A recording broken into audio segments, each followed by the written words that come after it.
मात्र हे जोपर्यंत बाहेर आहेत तोपर्यंत मराठी महाराजसारख्या समूहासोबत या, मदत मिळवा आणि तुमचे पैसे मिळवण्याचा प्रयत्न करा, अशा प्रकारचं आवाहन या ठिकाणी करतोय।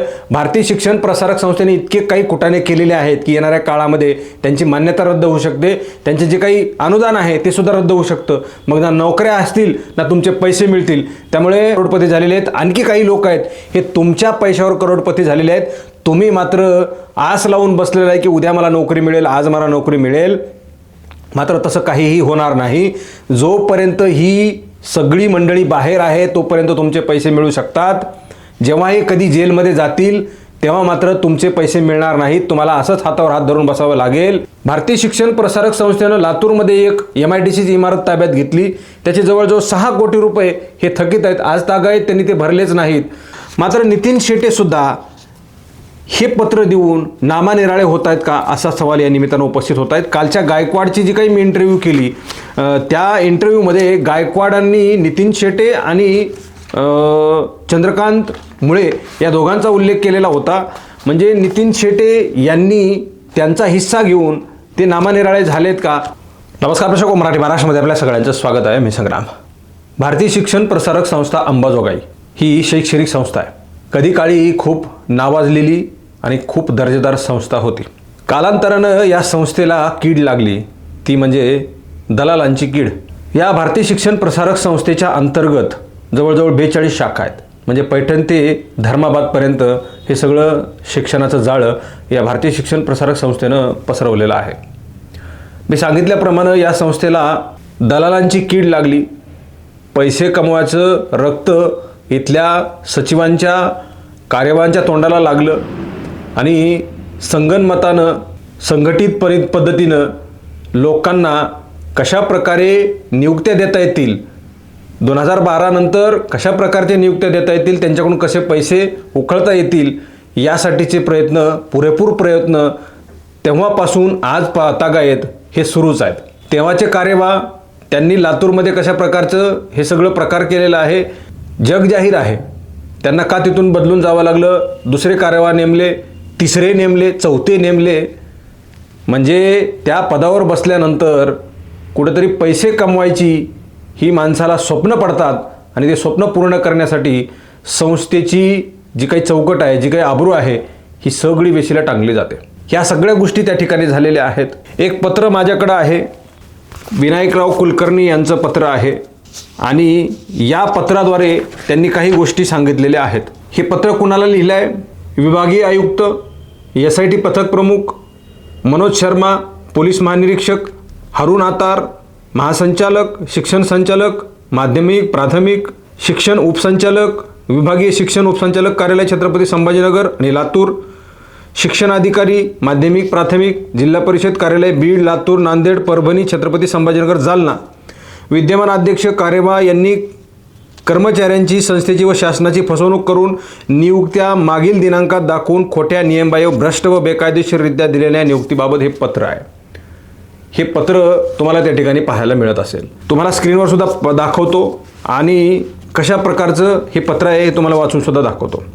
मी विनायकराव भुजंगराव कुलकर्णी, कोषाध्यक्ष, भारतीय शिक्षण प्रसारक संस्था अंबाजोगाई असे निवेदन करतो की भारतीय शिक्षण प्रसारक संस्था अंबाजोगाई जिल्हा बीड या संस्थेचे 2015 ते 20 या कालावधीत कार्यकारी समिती सदस्य, संचालक मंडळ, कोषाध्यक्ष म्हणून कार्यरत होतो। त्या कालावधीमध्ये संस्थेच्या बैठकीचे निमंत्रण पत्रिकेवर असे कोणतेही नियुक्ती संदर्भात कोणती अजेंडा दिलेला नाही असे 4 पत्र सोबत जोडलेले आहेत। संस्थेच्या घटनेनुसार नियम क्रमांक 27 अन्वये जागा भरण्याची जाहिरात देणे, निवड समिती तयार करणे, मुलाखतीचे आयोजन करणे, निवडीनंतर सर्व तपशिलासह कार्यवाहामार्फत कार्यकारी समितीसमोर सादर करणे अशी कोणतीही प्रक्रिया माझ्या कार्यकाळात झालेली नाही, बैठक झालेली नाही। याबाबत पुष्टीकरिता तत्कालीन मान्य कार्यवाह नितीन शेटे यांनी दिलेले वैयक्तिक व संस्थेने त्यांच्या पत्रासाठी घेतलेला विशेष बैठकीचा अजेंडा पत्र दिनांक 9/9/2024 सोबत जोडलेले आहे। वरील निवेदनानुसार माझ्या कार्यकाळात भारतीय शिक्षण प्रसारक संस्था अंबाजोगाई जिल्हा बीड अंतर्गत येणाऱ्या कोणत्याही शाळेत संस्कार केंद्रात नियुक्त्या झालेल्या नाहीत। यावरून आपण चौकशी करताना माझ्या पत्राचा विचार करावा असं या ठिकाणी विनायकराव भुजंगराव कुलकर्णी यांनी हे पत्र त्या ठिकाणी दिलेलं आहे। अशाच प्रकारचे एक पत्र नितीन शेटे यांनी लिहून दिलेलं आहे। तुम्हाला मागच्या रिपोर्टमध्ये मी दाखवलं होतं. नितीन शेटेंनी अशाच प्रकारचं पत्र लिहून दिलं आणि मागच्या बातमीमध्ये दाखवलं होतं.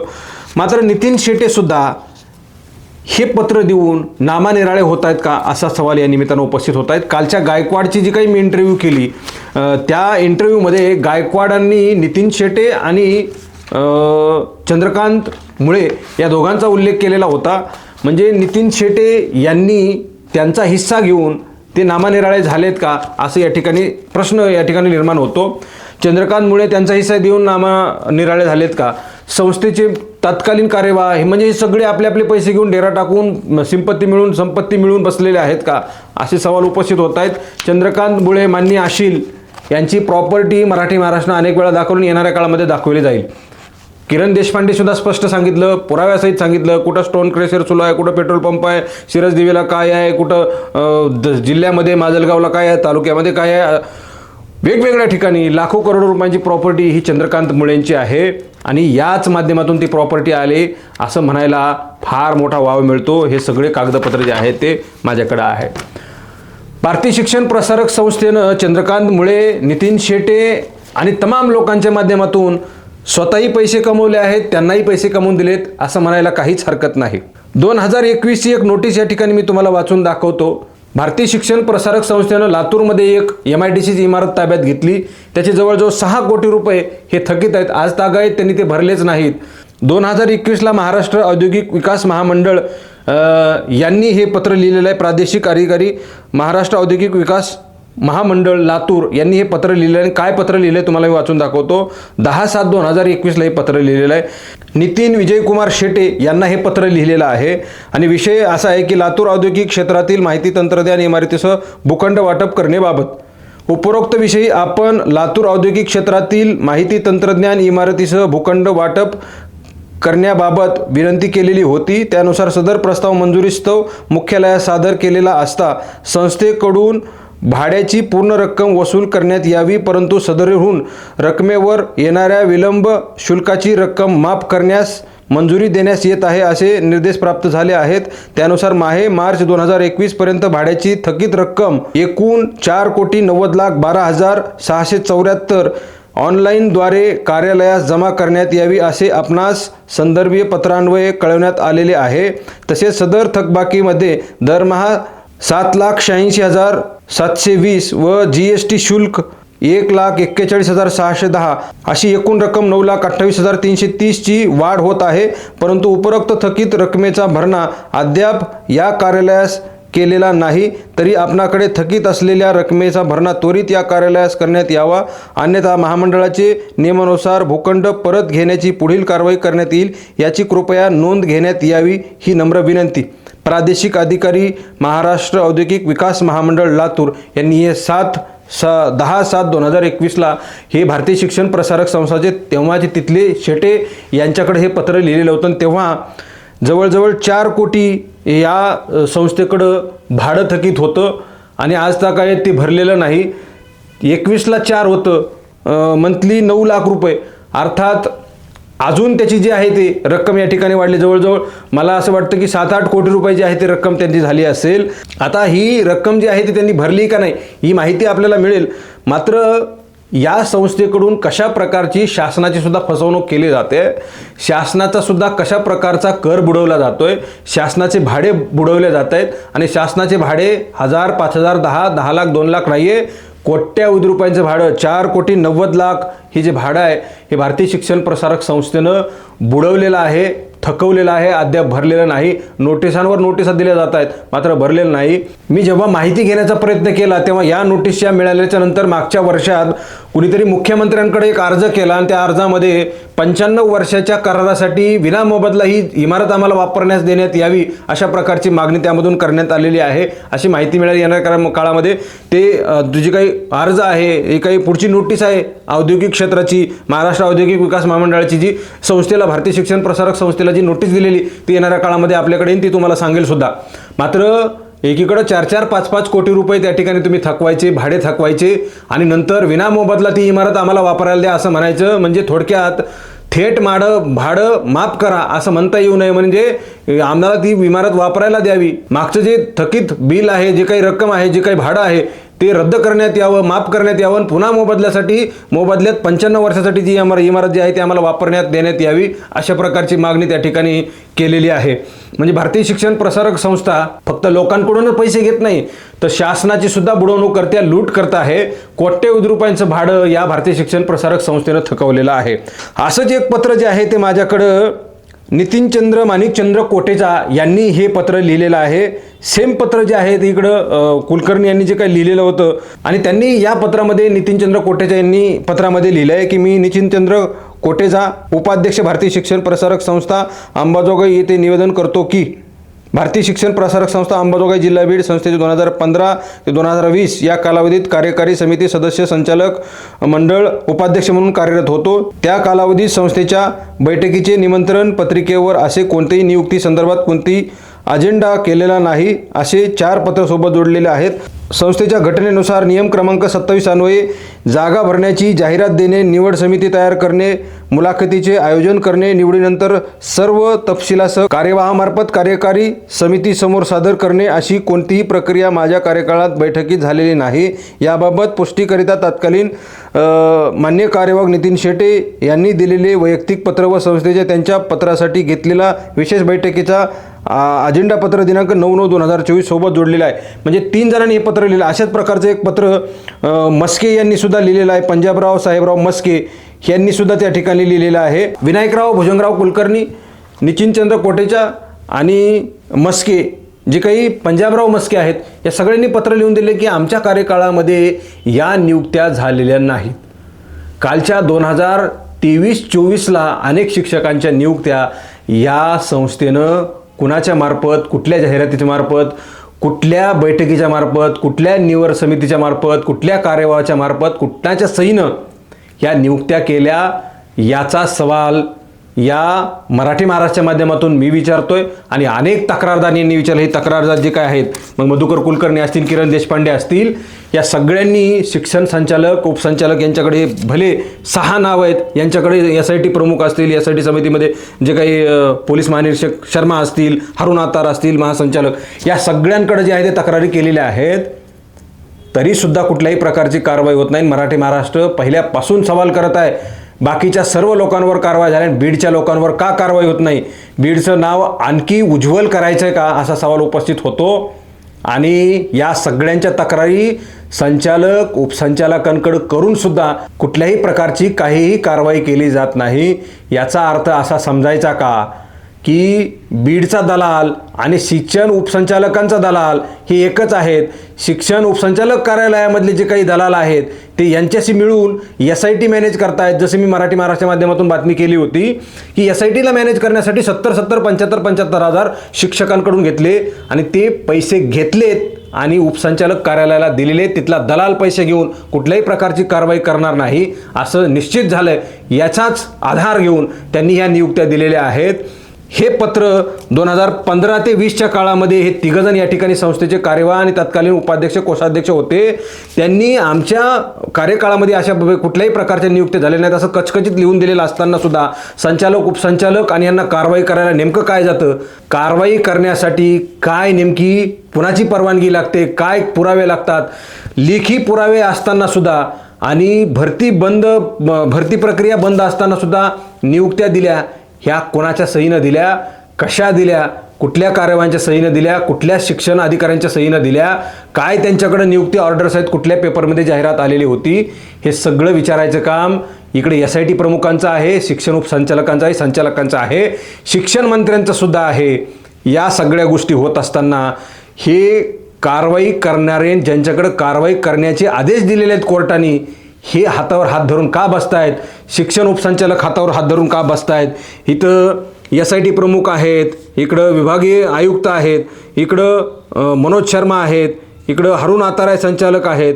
या सगळ्या लोकांना, जबाबदार लोकांना हे पत्र लिहिलेले असताना कुठल्याही प्रकारची कारवाई का केली जात नाही? याचा स्पष्ट असा अर्थ होतो का की SITनं पैसे खाल्लेत, असा लोकांचा समज झालेला आहे. पैसे शिक्षकांकडून 75 हजार रुपये प्रत्येकी घेतले. शेकडो लोकांकडून असेच 75 हजार रुपये घेतले आणि कोट्यवधी रुपये घेऊन SITच्या घशात घातले म्हणून SIT कुठल्याही प्रकारची कारवाई करत नाही असं लोकांना आता वाटायला लागलेलं आहे.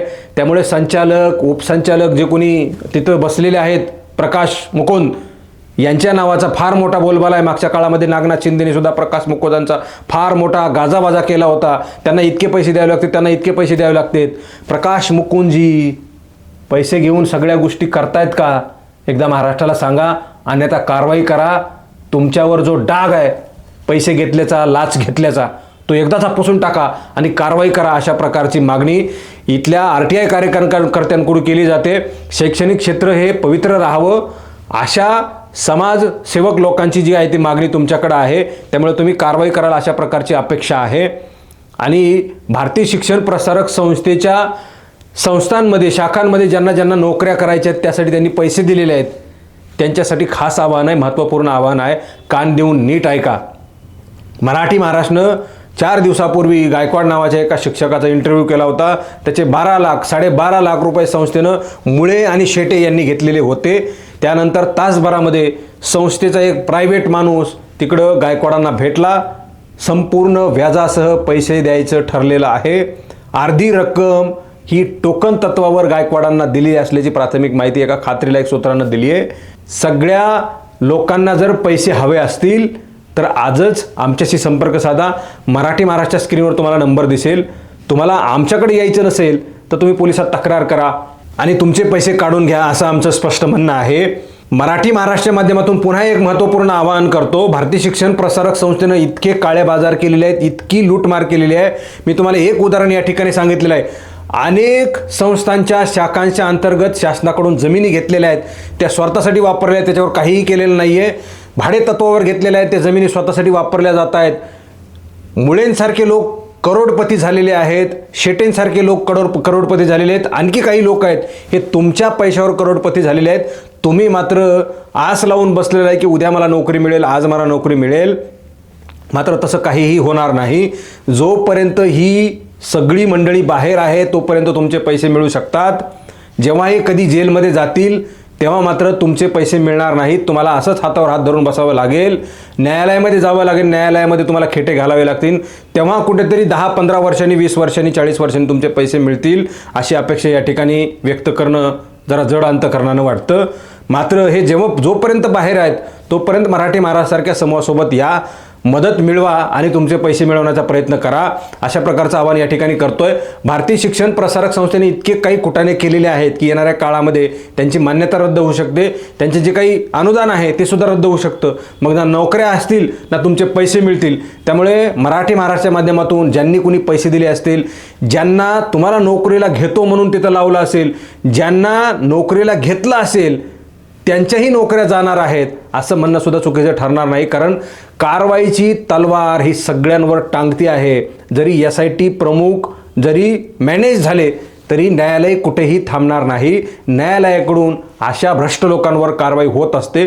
त्यामुळे ह्या सगळ्या गोष्टी तुम्ही फार महत्त्वपूर्ण काळजीनं लक्षात घेतल्या पाहिजेत असं मला वाटतं. आणि मराठी महाराष्ट्र एकमेव तळमळ आहे. जसं गायकवाडला पैसे मिळाले तसे तुमचेसुद्धा पैसे मिळावेत अशा प्रकारची मी या ठिकाणी अपेक्षा व्यक्त करतोय. आणि तुम्हाला पुन्हा एकदा विनंती करतोय, जोपर्यंत ही मंडळी बाहेर आहेत, शेटे, मुळे हे सगळे लोक जोपर्यंत बाहेर आहेत तोपर्यंत तुमचे पैसे मिळतील. यदा कदाचित दुर्दैवाने हे कधी जेलमध्ये गेले तर हे सुटणार नाहीत आणि तुमचे पैसेसुद्धा मिळणार नाहीत असं म्हणणं वावगं ठरणार नाही असं एका मला तज्ज्ञ व्यक्तीने सांगितलं. ती माहिती मला तुमच्यापर्यंत सांगायची होती म्हणूनच मी या ठिकाणी तुमच्यापर्यंत आलो होतो. या व्हिडिओमध्ये, या रिपोर्टमध्ये इथे